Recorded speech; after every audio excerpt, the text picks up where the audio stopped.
Apocalipsis. La Segunda Guerra Mundial.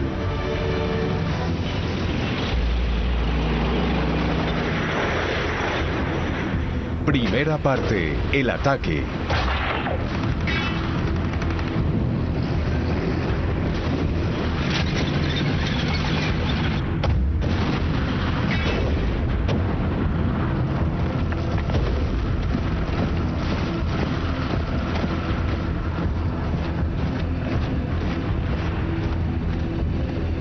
Berlín, 1945. Europa se libera del régimen nazi del terror. El Ejército Rojo emprende sus últimas batallas.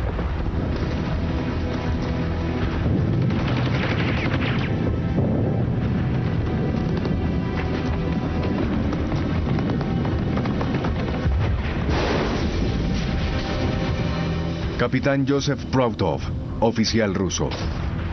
El odio era muy profundo. Queríamos terminar la guerra, aniquilar esa fuerza que quería matarnos, acabarla de una vez por todas. Plaza Adolfo Hitler. Los días de Hitler están contados. Deja su búnker para una última muestra de teatralidad, como se ve en este film de propaganda. ¿Será que todavía hay un soldado o un niño dispuesto a morir por él?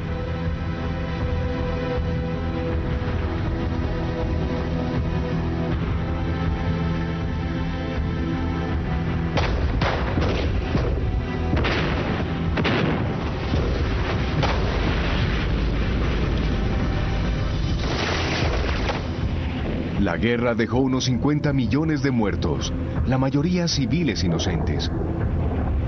Para las mujeres de Alemania, la ordalía continuaría incluso después de silenciarse los cañones. El libro Una mujer en Berlín es un relato profundamente perturbador de la violación de mujeres alemanas que los rusos cometieron en 1945.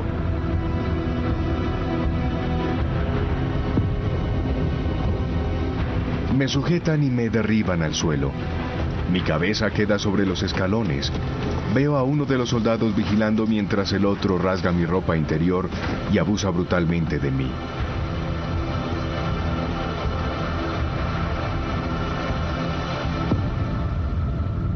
Pero después diríamos, es mejor tener un ruso encima que un estadounidense sobre tu cabeza. Esta mujer alemana se refería a los bombarderos aliados que dejaron su ciudad en ruinas.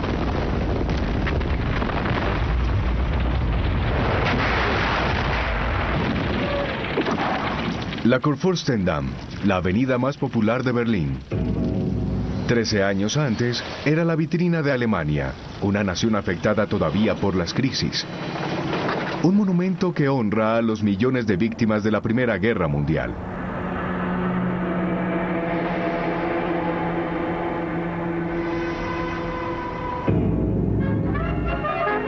Marlene Dietrich canta El Ángel Azul en Berlín. Alexanderplatz. Thomas Mann disfruta de su premio Nobel de Literatura bajo la sombra de los tilos de la avenida Unter den Linden.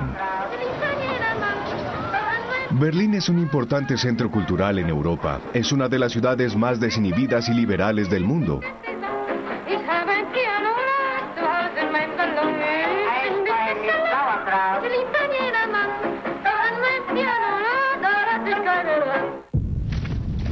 Luego, en 1933, todo eso cambia. A través de la intimidación, la demagogia y aprovechándose de la amargura de los veteranos alemanes, Hitler y sus milicias alemanas, como la SA con su himno, el Horst Wessel Lied, asumen el control de Alemania.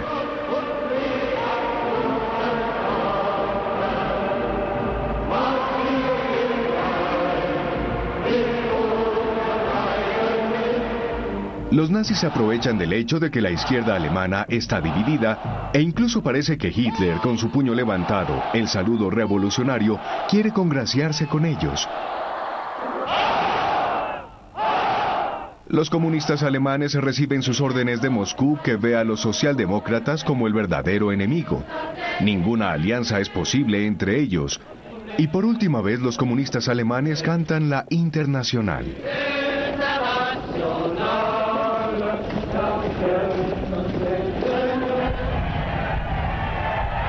Hitler asume el poder legalmente el 30 de enero de 1933. En pocos meses, su dictadura se afianza firmemente. Se vuelve el Führer, el líder. Sus partidarios aclaman y cantan Heil Hitler.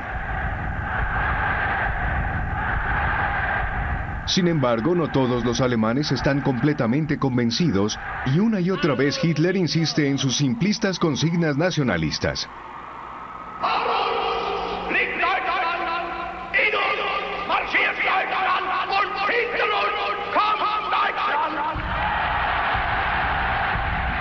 Y con el tiempo gana cada vez más adeptos gracias a su notable poder de persuasión sobre las masas. ¿Pero qué quiere Hitler? En su libro Mein Kampf, Mi lucha, describe las que él llama sus misiones. Siendo uno de los veteranos amargados de la Primera Guerra Mundial, su primera misión será destruir Francia, limpiar la humillación del Tratado de Versalles de 1919 que despojó a Alemania de su ejército y parte de su territorio.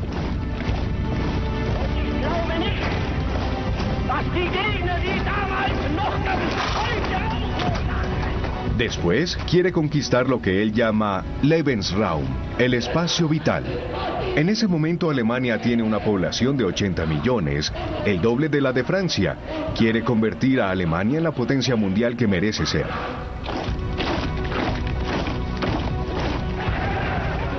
Antisemita patológico, Hitler también asumió la misión de afirmar la superioridad de la raza aria germánica amenazada por los judíos.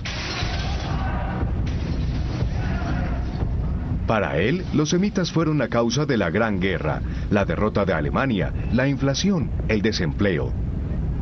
La próxima será una guerra contra los judíos. Serán enviados a Dachau, el primer campo de concentración donde Hitler confina a los antinazis, los comunistas, los socialdemócratas y todos los que se opusieron al régimen. 12 de marzo de 1938. Por último, Hitler asume la misión de congregar a todas las personas de habla germana en el Reich, empezando con los de su patria. El Anschluss. Austria es anexada y sometida de inmediato al mismo régimen de terror de Alemania, con la apertura de uno de los campos de concentración más infames, en Mauthausen, cerca de Linz. ¿Cuál país será su próxima víctima? La vecina Checoslovaquia, donde hay población alemana, los Sudeten alemanes. Pero el país es reconocido como un estado independiente por Inglaterra y Francia. Se forman nubes de guerra. 30 de septiembre de 1938. En Múnich, templo del nazismo, se organiza una conferencia de paz de último minuto. Por un lado, Adolfo Hitler, que cada vez causa más temor, y su aliado, el dictador italiano Benito Mussolini. Mussolini es el fundador del fascismo, el adoctrinamiento de una nación entera, desde la niñez.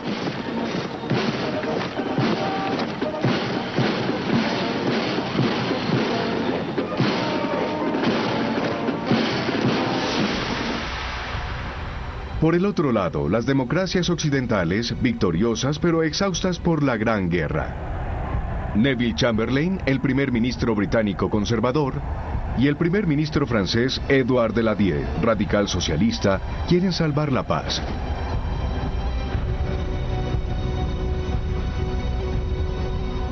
Terminan aceptando lo inaceptable. Ceden la provincia checa de Sudetenland a Hitler a cambio de su solemne promesa de no reclamar ningún otro territorio europeo.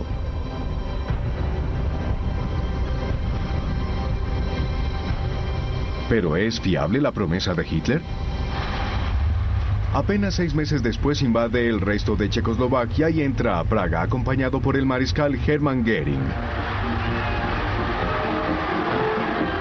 Göring, quien fuera piloto de combate de la Primera Guerra Mundial y uno de los fundadores del partido nazi, es ahora el ministro del aire y un ogro que intenta encantar a los niños checos.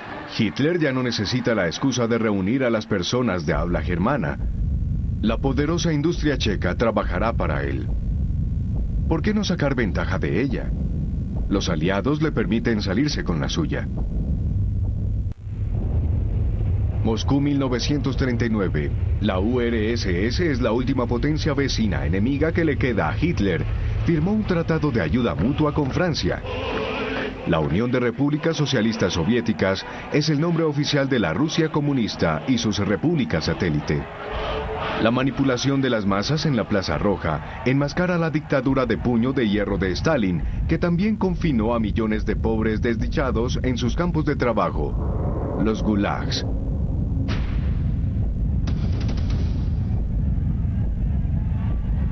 La industrialización y la militarización forzadas convirtieron en potencia a Rusia. A pesar de su temor al comunismo, las potencias occidentales confían en ella.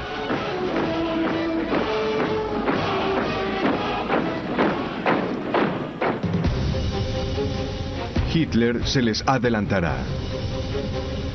En el verano de 1939, en su chalet de Berchtesgaden, con su ministro de Asuntos Exteriores, Joachim von Ribbentrop, prepara una maniobra de bloqueo. Hitler, que juró destruir el comunismo, envía a Ribbentrop, el nazi, a Moscú a firmar un tratado histórico con su peor enemigo.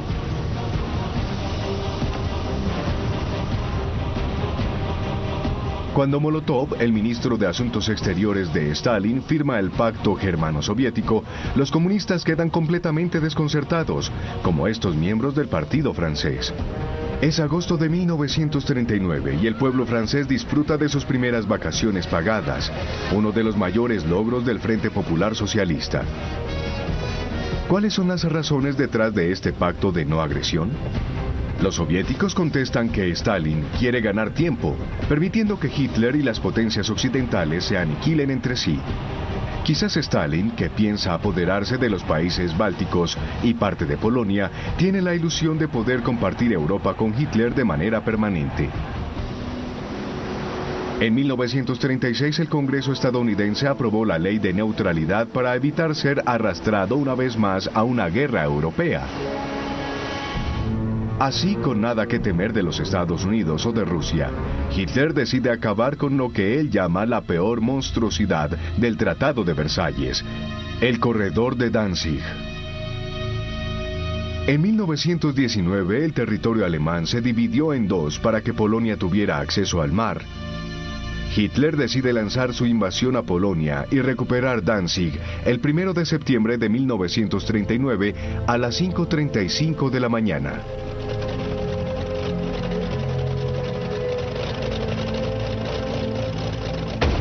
Primero de septiembre de 1939, el primer cañón de la Segunda Guerra Mundial se dispara en Danzig.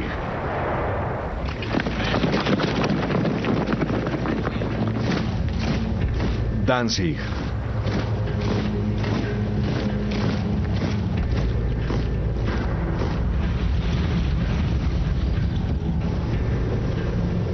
Hitler está convencido de que los franceses y los británicos no intervendrán.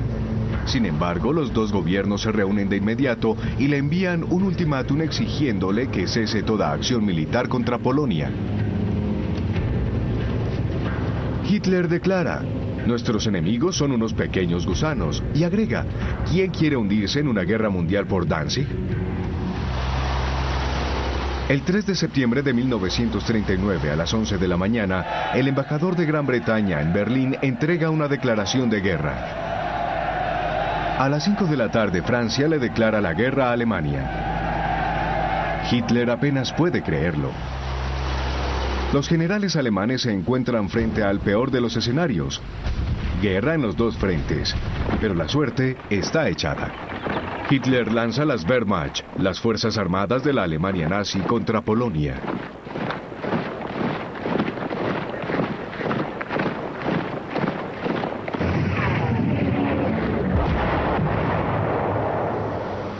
Entrando a la batalla como en una época antigua, la caballería polaca arremete contra los tanques alemanes y es aniquilada.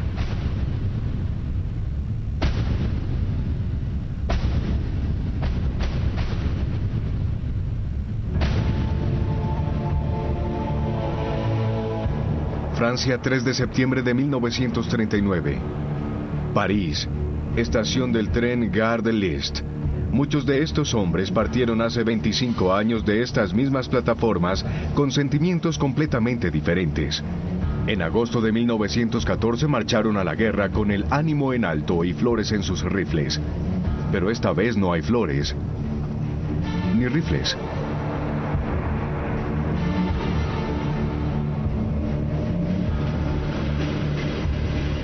Nadie quiere pelear esta guerra. 4 millones de hombres se movilizan. Muchos de ellos son granjeros. Francia todavía es un país esencialmente rural. Se dirigen a pie hacia la frontera alemana con sus oficiales, siguiéndolos a caballo. Los ejércitos aún dependen de los caballos y estos son solicitados a lo largo del país. Los vehículos motorizados son insuficientes. Gaston Sirek, conductor de uno de estos anticuados vehículos con neumáticos de caucho sólidos, recuerda: la escasez de equipo era total. Teníamos un rifle por vehículo para 2 soldados. Teníamos una caja de 10 balas que no nos permitían abrir. Era patético. Si hubiéramos tenido lo necesario, habríamos luchado porque no éramos grandes amigos de los boches.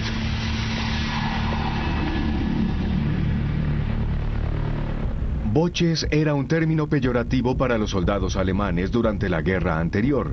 También eran llamados verde-gris, que en francés significa campo gris, el color de su uniforme, que les permitía camuflarse. Pero ¿quiénes son estos soldados? Tomemos por ejemplo a uno de estos jóvenes alemanes que marcha mientras canta. Nuestra bandera ondea ante nosotros.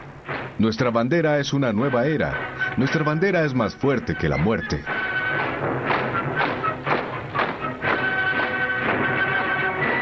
Se llama August von Kageneck. Escribe: pensé que una carrera militar era la opción correcta. Mis padres pensaron lo mismo. Mi padre me dijo: por lo menos allí puedes abrir la boca y decir lo que quieres, y no tienes que hacer ese saludo nazi.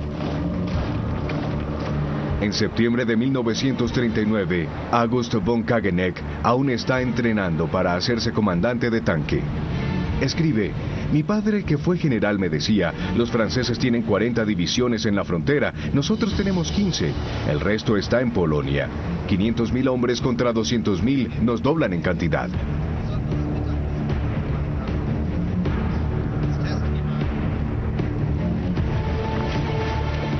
Las fuerzas francesas atacan el 7 de septiembre de 1939, 4 días después de declarar la guerra. Esta ofensiva se lanzó para mostrarle a la opinión pública que Polonia no estaba abandonada y avanza 8 kilómetros en la región del Saar. El departamento cinematográfico del ejército francés hace alarde de los despojos de guerra: bicicletas. Vemos a estos felices buhoneros que recuperaron las bicicletas abandonadas en los pueblos alemanes.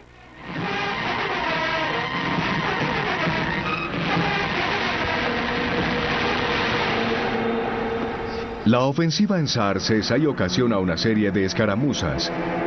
Irrupciones de comandos de élite lideradas por el héroe Joseph Darnaud, que recibe la mención como el mejor soldado de Francia.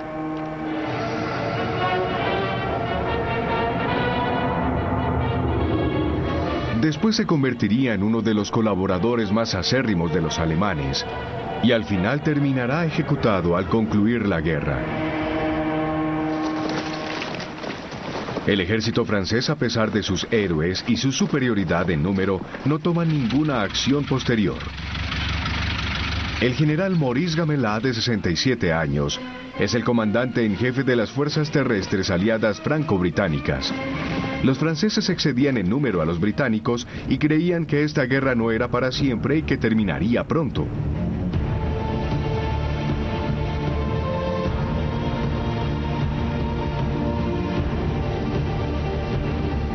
El propio Gamelin no quiere volver a pelear la guerra de 1914.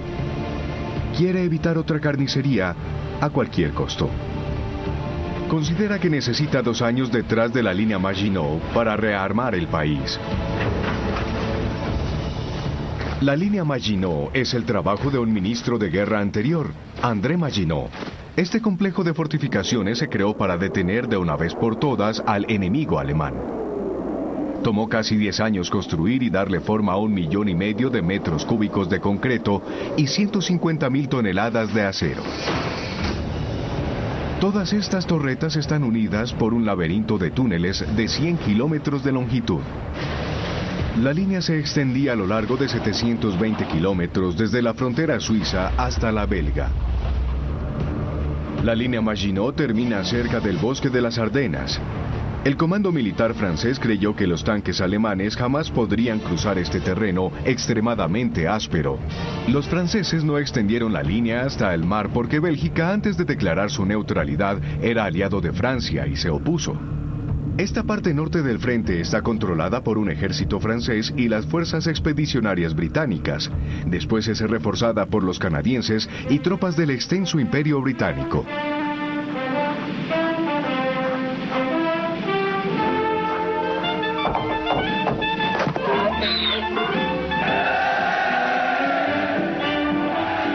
En Gran Bretaña, una canción popular en aquella época era "Vamos a lavar en la línea Sigfrido".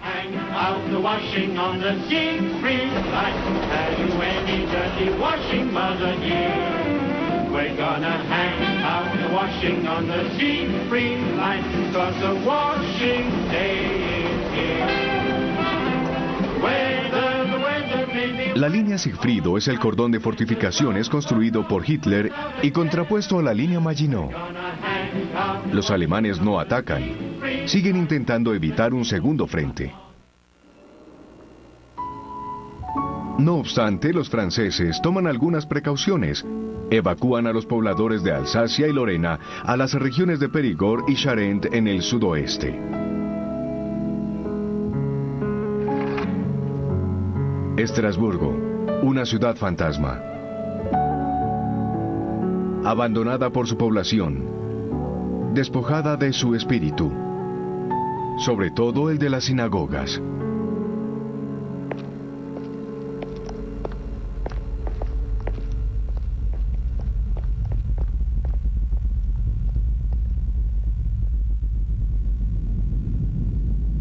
El 25 de septiembre Hitler ordena el bombardeo de Varsovia. La ciudad está sitiada, pero resiste.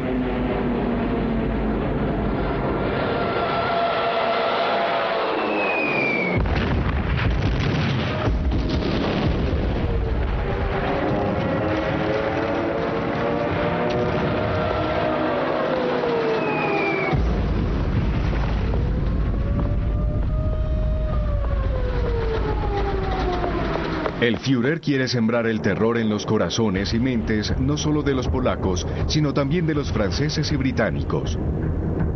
Esto es lo que les espera.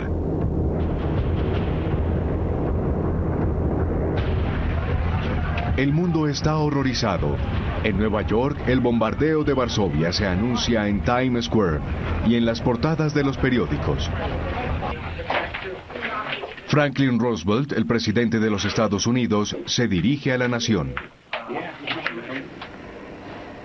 This nation will remain a neutral nation, but I cannot ask that every American remain neutral in thought as well. Even a neutral has a right to take account of facts. Even a neutral cannot be asked to close his mind or to close his conscience. El bombardeo de Varsovia muestra lo vulnerables que son las ciudades. París se da a la tarea de proteger sus monumentos y esconde las obras maestras de sus museos en las provincias. El campo de Marte, al pie de la Torre Eiffel, está lleno de refugios antibombas. Y hay frecuentes simulacros de ataques aéreos.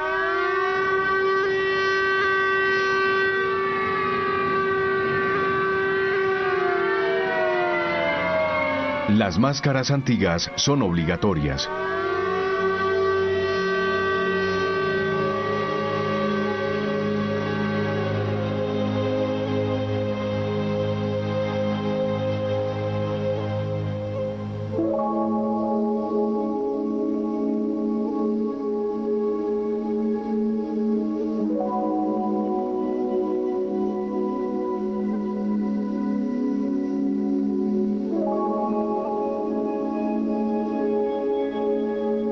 Los gases venenosos se usaron en la Primera Guerra Mundial y ahora todos les tienen miedo, incluso los caballos.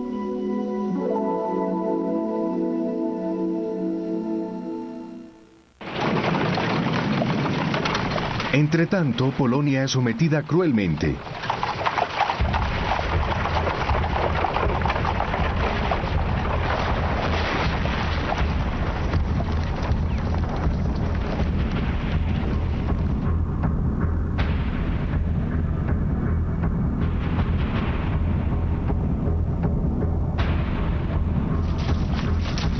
Como lo acordaron previamente con Hitler, los soviéticos invadieron la mitad oriental de Polonia. Aquí, soldados alemanes y soviéticos fraternizan. Una imagen incongruente, por decirlo menos. Los nazis se reparten volantes que dicen: el ejército alemán saluda al ejército rojo de obreros y granjeros, por el cual siempre hemos sentido un gran respeto. El ejército polaco se rinde ante los alemanes y en el este ante los soviéticos. Stalin ordena luego la ejecución de 20.000 prisioneros polacos.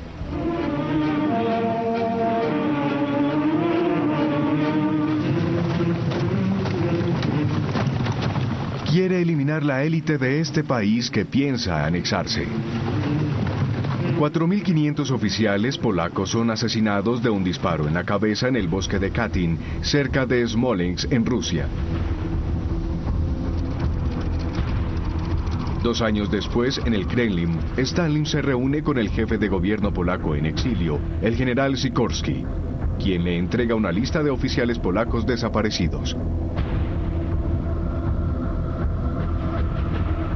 Los soviéticos niegan todo exceso.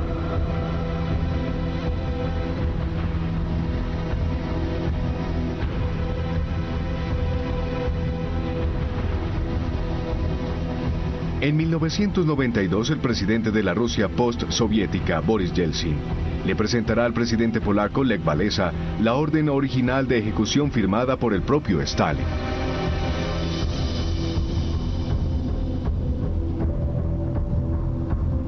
Stalin, al ocupar la mitad de Polonia, cae de hecho en las manos de Hitler, que necesita una frontera común con Rusia para facilitar sus planes de invasión a ese país. Hitler y Himmler, la cabeza del SS, cuidarán ahora de Polonia, nombrando al nazi Hans Frank gobernador general de las provincias polacas ocupadas, quien proclama: tengo el poder de la vida y muerte sobre los ciudadanos polacos.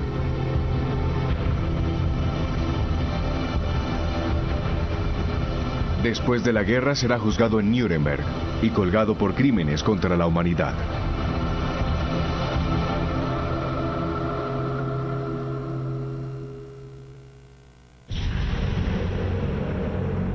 Estos gitanos, confinados en un redil, son filmados por un alemán. Para los nazis, ellos no son personas. Las mujeres son sometidas a esterilización porque no merecen reproducirse.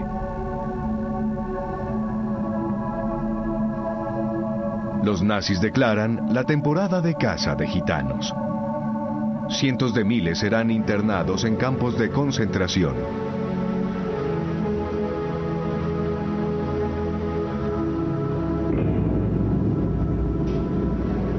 Empieza la ordalía para el pueblo judío. Los nazis tienen ahora 3 millones de judíos polacos a su merced.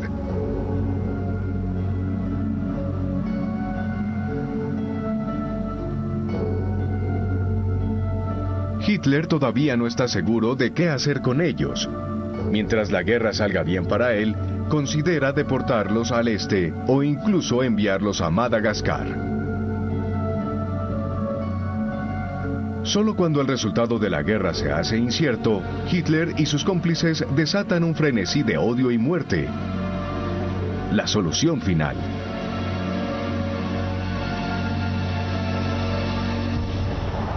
De momento, los judíos tienen que ser identificados, marcados con una estrella amarilla y congregados en guetos, algunos de los cuales están completamente amurallados.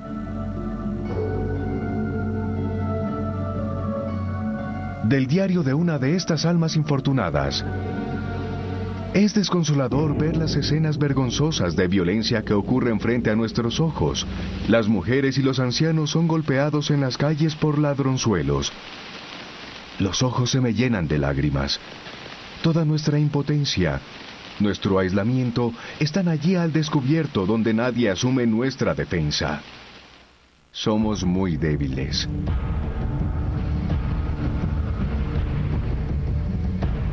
Todas las grandes ciudades polacas tendrán sus prisiones tipo gueto, donde se internarán también los judíos alemanes, austriacos y checos. Los judíos aquí todavía tienen fe que quizás algún día podrán volver a sus casas. No saben que morirán de hambre y frío. No saben que el Shoah u Holocausto está a punto de empezar. Habitado por judíos, prohibida la entrada.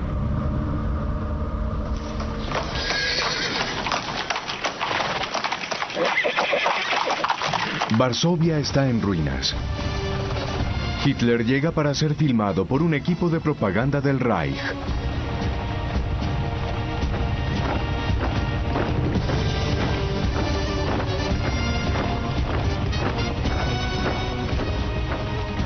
Estos victoriosos soldados alemanes marchan a paso de ganso al sonido de la marcha de los granaderos, pero no fueron muy eficaces durante la campaña polaca. Mala preparación, falta de un espíritu combativo e incluso casos de indisciplina son los puntos que el comandante en jefe, el general von Brauchitsch, reporta al Führer. Walter von Brauchitsch. Hitler está furioso, pero es inmune a la duda y ordena preparar el ataque al oeste. Un ataque a los Países Bajos, Bélgica y Francia. Algunos de sus generales creen que es una locura. Empiezan a urdir el derrocamiento del Führer. Es un momento crucial. El curso de la historia pende de un hilo. 8 de noviembre de 1939, Hitler escapa a un intento de asesinato. Parece como si disfrutara de alguna protección divina. Cuando asiste al funeral de las víctimas, ya no es el mismo hombre. Su poder sobre el ejército y el pueblo alemán es aún más fuerte. Les dice a sus generales: mi decisión es irrevocable. Atacaré Francia en el momento oportuno. Triunfaré o moriré en el intento. Pero Hitler todavía no sabe si atacar el oeste, a lo cual dice: la guerra es como abrir la puerta de un cuarto oscuro. Nunca se sabe qué pasará.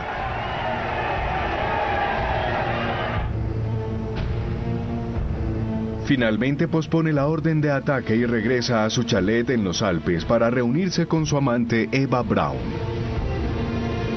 Eva Braun. Ella filmó estas imágenes del séquito de Hitler, del arquitecto del Reich, Albert Speer, que da largas caminatas con Hitler. Speer recuerda: Hitler quería rebautizar Berlín como Germania. Ya teníamos una maqueta de la futura Plaza Adolfo Hitler con un domo inspirado en la Catedral de San Pedro en Roma, pero 17 veces más grande. Le pregunté: mi Führer, ¿no sería un blanco ideal para los bombardeos? Respondió: para nada. Goering me aseguró que ningún avión enemigo volará jamás sobre el Reich.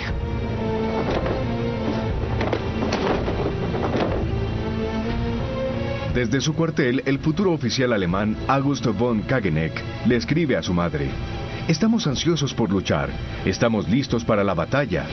Su madre le contesta: esta guerra es un crimen y tendremos que pagar por ella.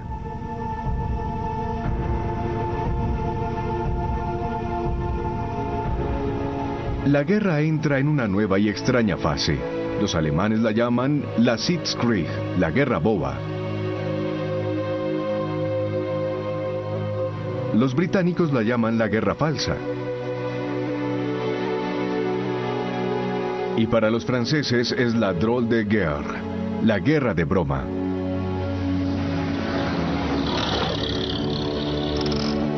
Es un periodo de espera largo y extraño, especialmente duro para las mujeres. A ellas no solo les preocupa la angustia de la guerra, sino también la supervivencia de sus familias.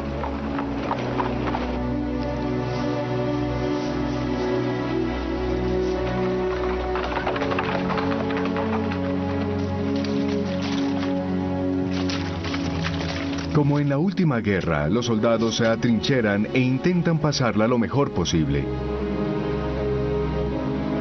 El soldado francés Gaston Sirek le escribe a su esposa: «Estamos a 30 grados bajo cero. El pan está congelado. Yo soy uno de los afortunados, nos dieron un poco de paja y con ella podemos dormir mejor».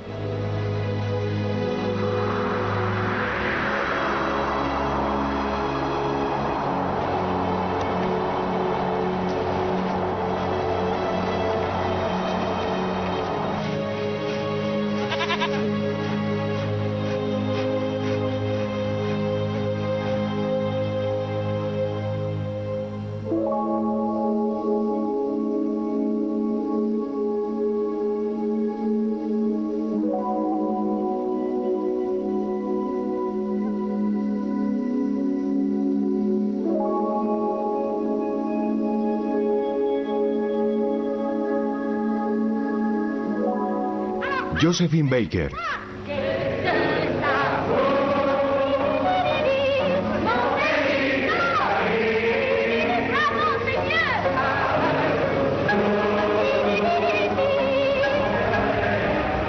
El invierno de 1939 y 1940 es de hecho uno de los más fríos del siglo. Para empeorar las cosas, todos los inviernos de esta guerra serán brutalmente fríos.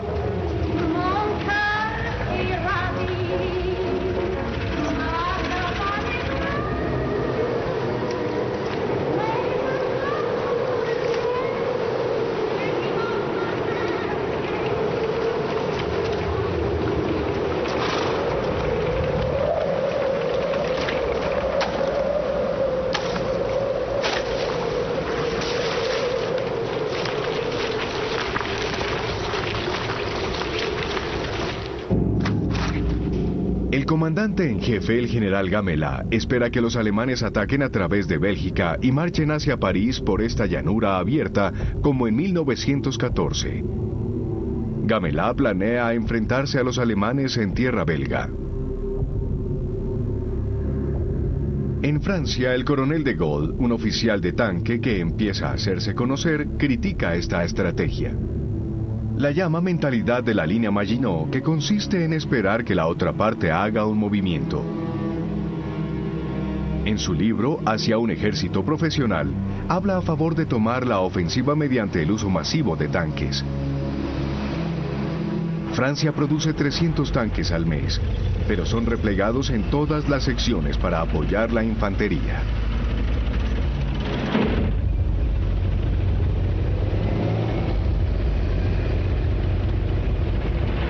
La aviación francesa también se retrasa. Francia ordena 4.000 aviones a los Estados Unidos, a pesar de la siempre creciente tendencia al aislamiento abanderada por Charles Lindbergh, el héroe que atravesó solo el Atlántico por primera vez y que ahora es el proponente principal del movimiento América Primero. If you believe in an independent destiny for America, if you believe that this country should not enter the war in Europe, we ask you to join the America First Committee in its stand. Es la voz americana del aislamiento y de personalidades públicas como Henry Ford, el fabricante de autos antisemita. Henry Ford. O como Joseph Kennedy, embajador de los Estados Unidos en Londres, que se opone a la guerra, mientras que su hijo, John, el futuro presidente Kennedy, apoya las democracias europeas. Los simpatizantes nazis en los Estados Unidos también contribuyen al clima apasionado que reina a principios de 1940. En Europa, la Unión Británica de Fascistas también era bastante activa hasta que la vetaron. Oswald Mosley, el Führer inglés, desafía al gobierno en pleno centro de Londres. Pasará varios años en prisión.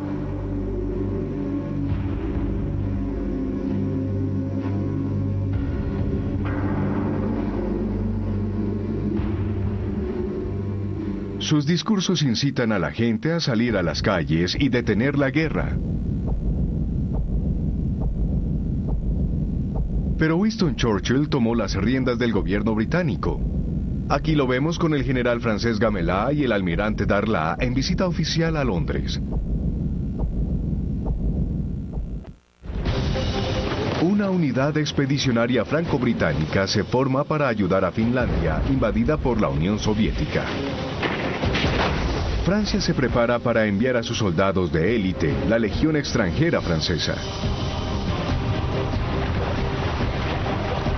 La Legión Extranjera lleva un siglo acogiendo a los desadaptados del mundo sin importar su pasado, con tal que no sea demasiado sombrío.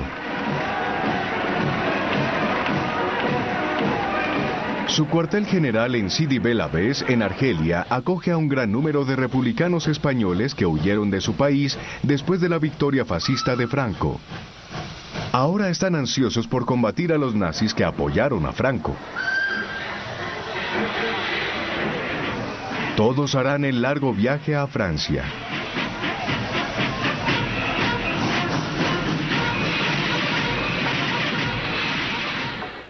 Los legionarios se embarcan en Brest junto con el bien equipado grupo de cazadores alpinos, un regimiento de montaña entrenado para la acción en la nieve. Pero Finlandia y la Unión Soviética firman un tratado de paz. Un par de días después, Hitler lanza una ofensiva contra Dinamarca y Noruega. La Blitzkrieg, la guerra relámpago. Las Wehrmacht toman Oslo en 2 días. Hitler intenta proteger la ruta del hierro. El hierro es indispensable para el esfuerzo de guerra alemán y el 50% de este metal sueco es enviado desde el puerto noruego de Narvik. Esta ruta atraviesa los países de Suecia, Noruega y Dinamarca. La unidad expedicionaria franco-británica arriba al fiordo de Narvik. Después de un mes de lucha, los aliados toman Narvik. La ruta del hierro está temporalmente cortada.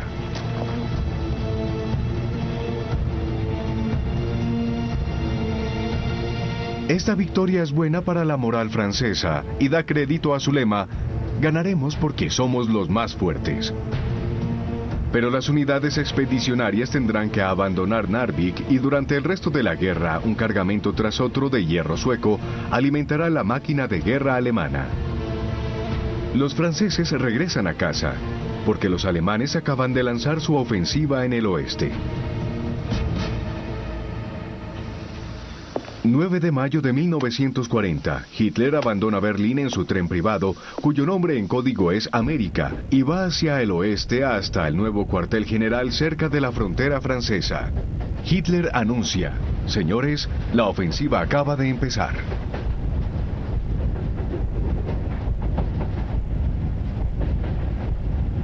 Sus generales le enviaron su plan de batalla durante el invierno. Parecía similar al de 1914, un ataque a través de Bélgica. Pero Hitler prefiere la idea del general von Manstein. Cortar directo a través del bosque de las Ardenas, girar después y tomar hacia el mar, rodeando a los aliados con un movimiento de hoz. Pero este movimiento de hoz es de hecho un riesgo grande, porque los aliados podrían retroceder y contraatacar. Sin embargo, Hitler está seguro, comenta, lo principal es tener buen tiempo.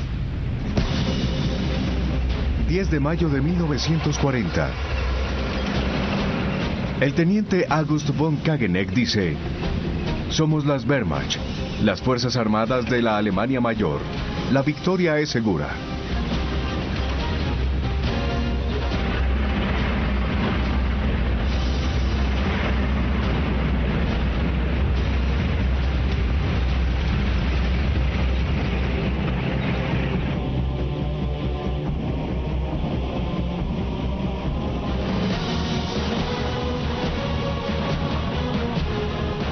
Para los soldados alemanes, su patria está en peligro. Después de todo, fueron los franceses los que le declararon la guerra a Alemania. 10 de mayo de 1940. Al amanecer, paracaidistas alemanes se lanzan sobre Holanda. Su misión es apoderarse de los campos de aviación y los puentes alrededor de Rotterdam. Al mismo tiempo, Hitler libera su máquina de guerra en Bélgica.